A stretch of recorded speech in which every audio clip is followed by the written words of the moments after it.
रामदीन नाम का एक किसान था। गांव वाले उसे बहुत मेहनती मानते थे।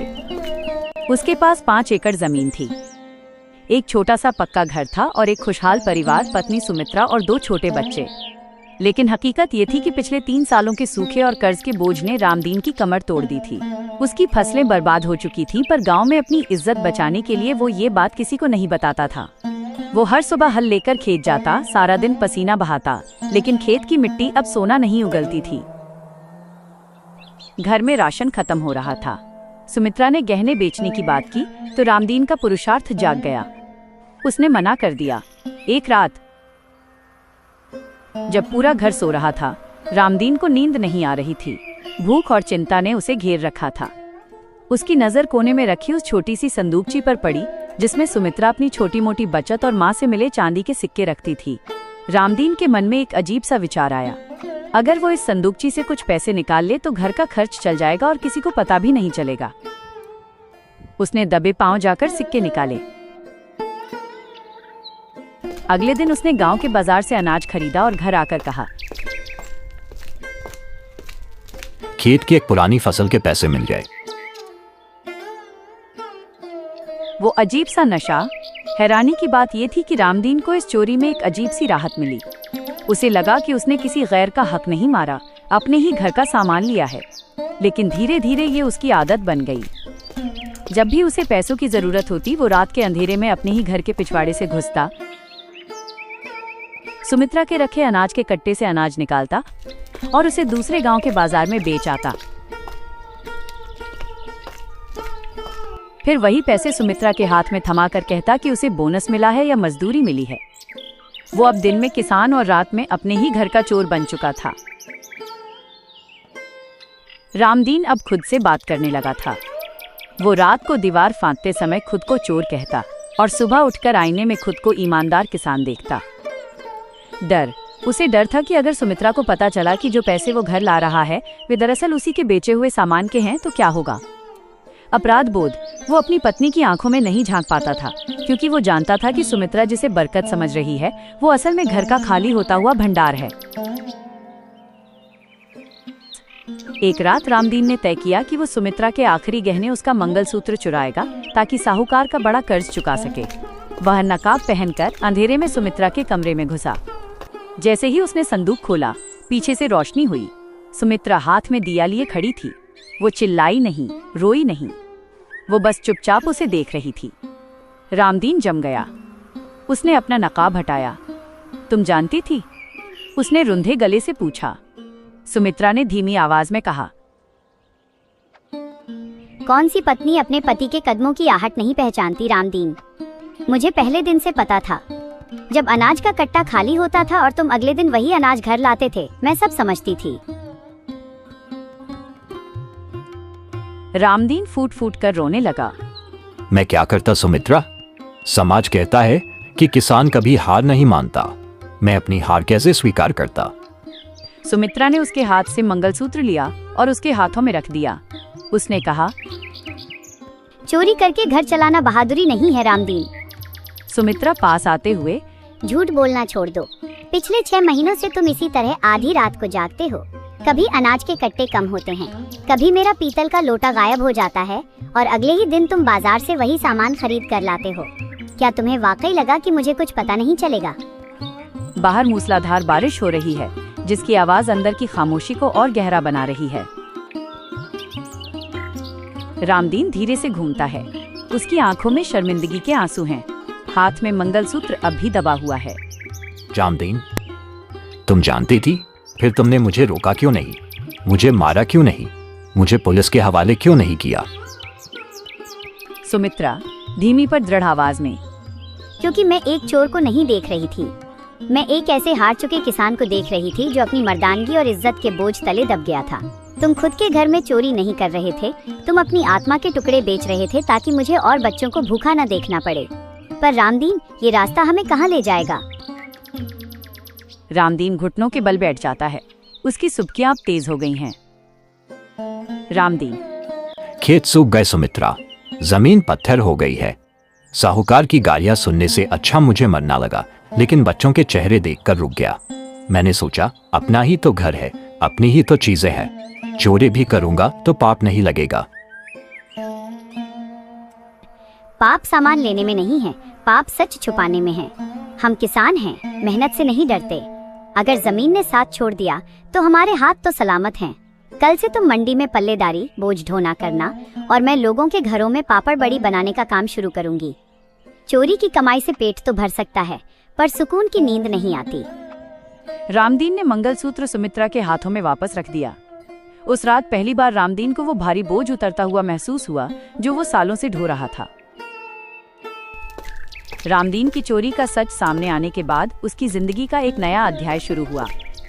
ये सफर चोरी के अंधेरे से मेहनत की सुनहरी धूप तक का था। आइए उसके इस संघर्ष और सफलता की यात्रा को विस्तार से देखते हैं। मंडी की पहली सुबह। अगली सुबह रामदीन ने अपनी कुदाल और हल एक कोने में रख दिए। उसने अपनी फटी हुई कमीज की आस्तीन चढ़ाई और शहर की अनाज मंडी की ओर चल पड़ा। कल तक वो यहाँ मालिक बनकर अपनी फसल बेचने आता था, आज वो मजदूर बनकर दूसरों की बोरियां ढोने आया था। मंडी के मुनीम ने उसे देखा और हंसते हुए कहा, तारांकन, क्यों रामदीन? खेत सूख गए तो क्या अब पीठ पर बोझा ढोगे? रामदीन ने नीची निगाहें की, सुमित्रा की बातों को याद किया और बस इतना कहा,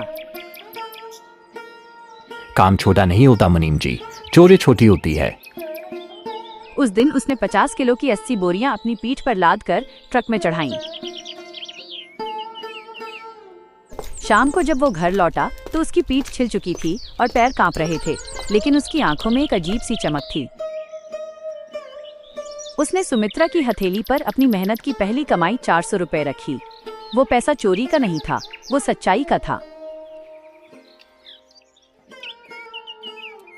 घर की आर्थिक स्थिति सुधारने के लिए सुमित्रा ने भी कमान संभाली। उसने गांव की महिलाओं को इकट्ठा किया और घर के आंगन में ही पापड़ और अचार बनाने का काम शुरू किया। रामदीन दिन भर मंडी में काम करता और रात को सुमित्रा की बनाई हुई चीजों को पैकिंग में मदद करता। अब घर में चोरी का डर नहीं था। जो पहले अभाव था, अब वो साझेदारी बन गया था। धीरे धीरे उन्होंने साहूकार का छोटा मोटा कर्ज चुकाना शुरू कर दिया। बंजर जमीन से चुनौती।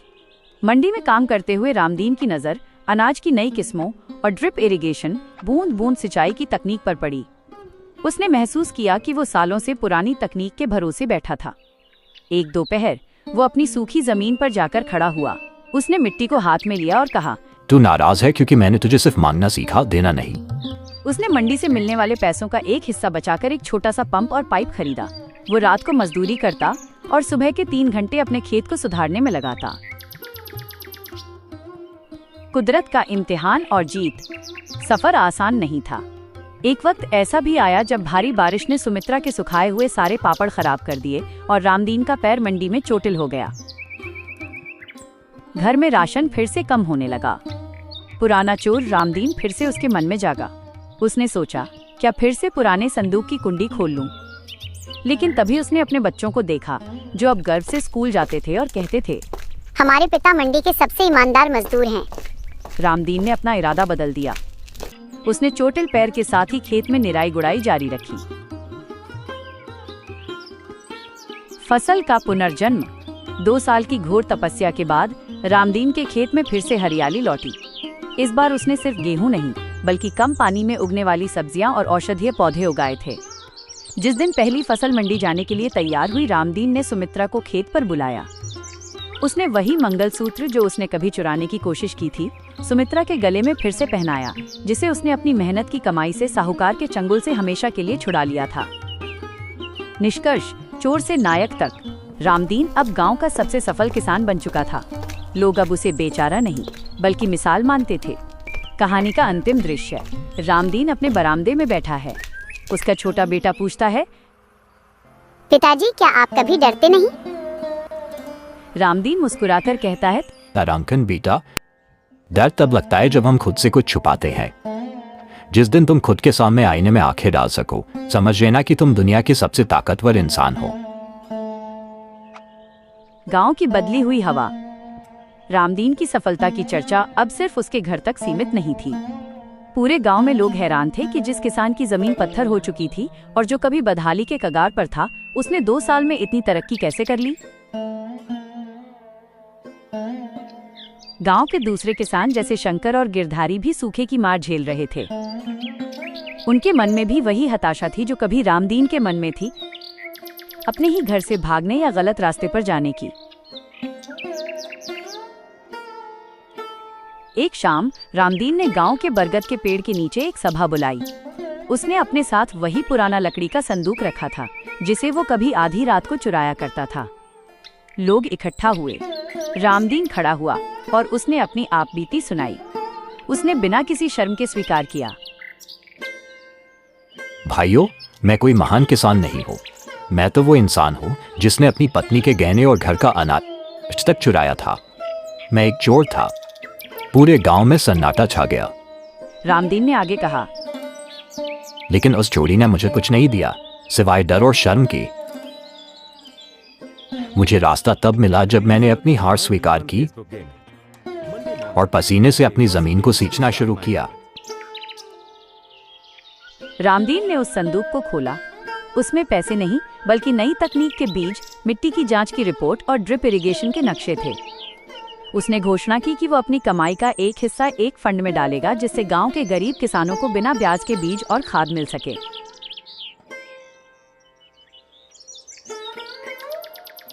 उसने सुमित्रा के साथ मिलकर स्वयं सहायता समूह शुरू किया जहां गांव की महिलाएं अचार पापड़ बनाकर आत्मनिर्भर बन सकें।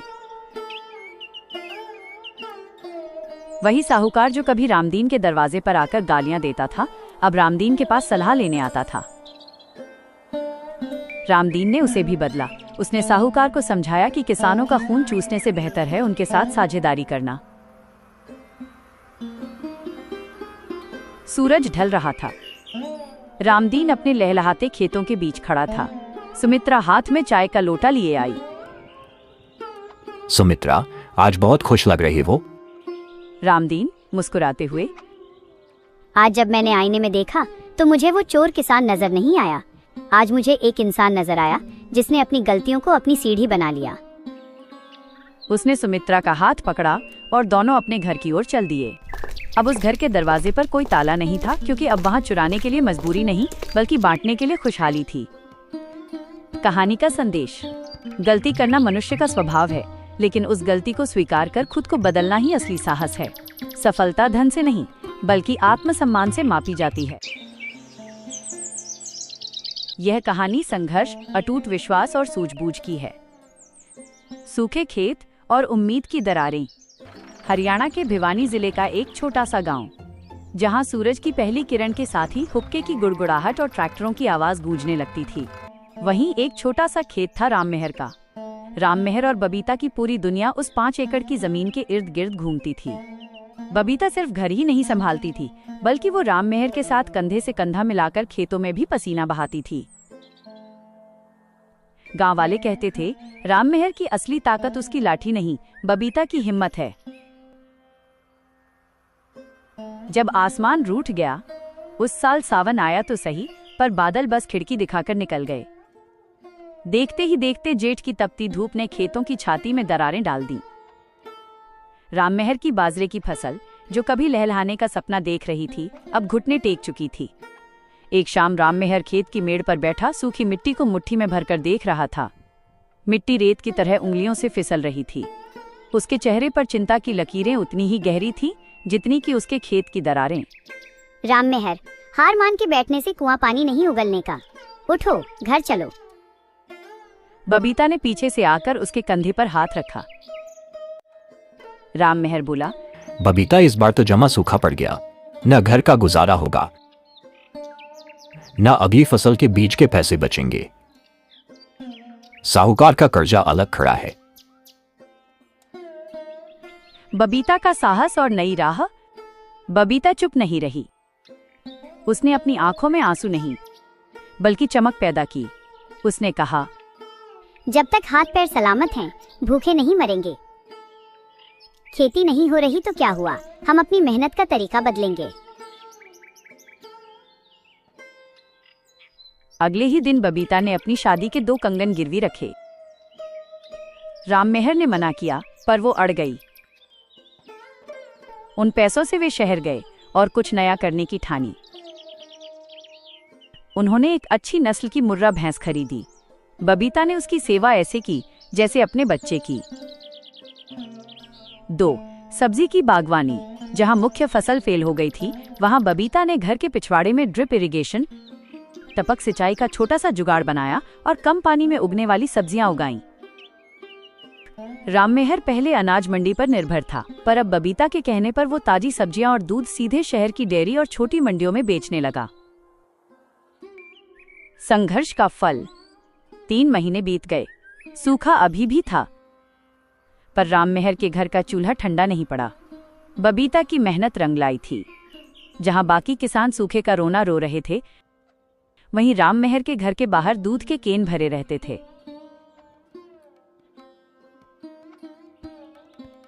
एक दिन आसमान में काले बादल घिर आए। झमाझम बारिश होने लगी। राममेहर खुशी से खेत की ओर भागा।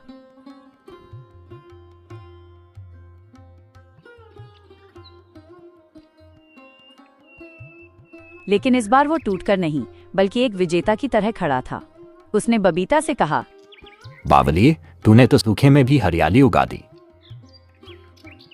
बबीता मुस्कुराई और बोली, खेत तो सिर्फ मिट्टी है राममेहर, असली फसल तो इंसान के हौसले में उगती है।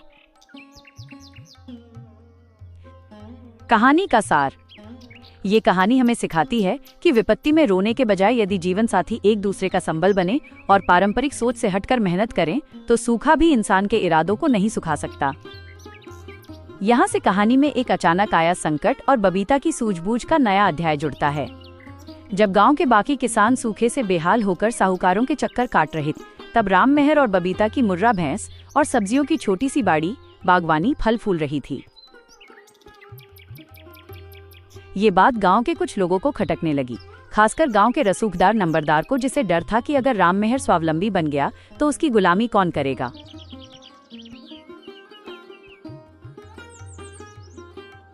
एक रात जब पूरा गांव गहरी नींद में था, किसी ने राममेहर के बाड़े में घुसकर उनकी कीमती मुर्रा भैंस को खोल दिया और बाड़े के पास रखे सूखे चारे में आग लगा दी। बबीता का रौद्र रूप। आग की लपटें देखकर बबीता की नींद सबसे पहले खुली। उसने शोर मचाने के बजाय तुरंत फुर्ती दिखाई। उसने राममेहर को जगाया और खुद बाल्टी लेकर पास के सूखे कुएं में जमा थोड़ा बहुत पानी आग पर डालने लगी। उसने देखा कि भैंस गायब है। सूखे के इस दौर में भैंस ही उनकी आखिरी उम्मीद थी। राममेहर घबरा गया। बबीता, सब खत्म हो गया। आग लग गई और लक्ष्मी भैंस भी चली गई। बबीता चिल्लाई, खत्म तब होगा जब हम हार मानेंगे। तुम आग बुझाओ, मैं लक्ष्मी को लेकर आती हूँ। खेतों की ओर दौड़ी।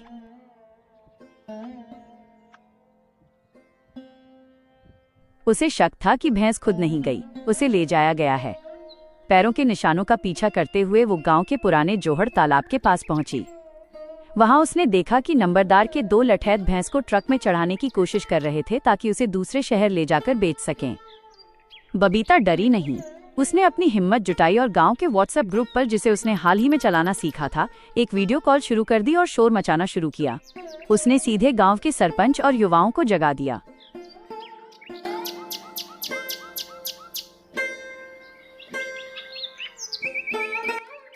देख लो भाइयों, सूखा हम पर पड़ा है और डकैती ये लोग डाल रहे हैं।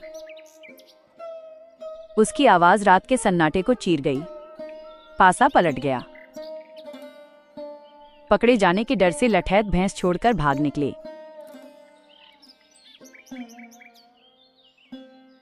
अगले दिन पंचायत बैठी। नंबरदार ने बहुत सफाई देने की कोशिश की,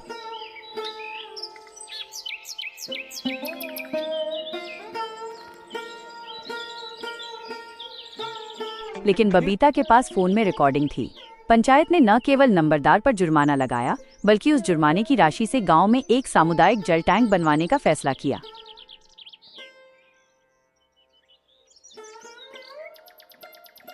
इस घटना ने बबीता को गांव की महिलाओं का नेता बना दिया। उसने तय किया कि वो सिर्फ अपना घर नहीं बचाएगी। उसने गांव की महिलाओं की एक सहकारी समिति, कोऑपरेटिव बनाई। बबीता का नया मिशन, उसने सिखाया कि कम पानी में ड्रिप इरिगेशन कैसे की जाती है।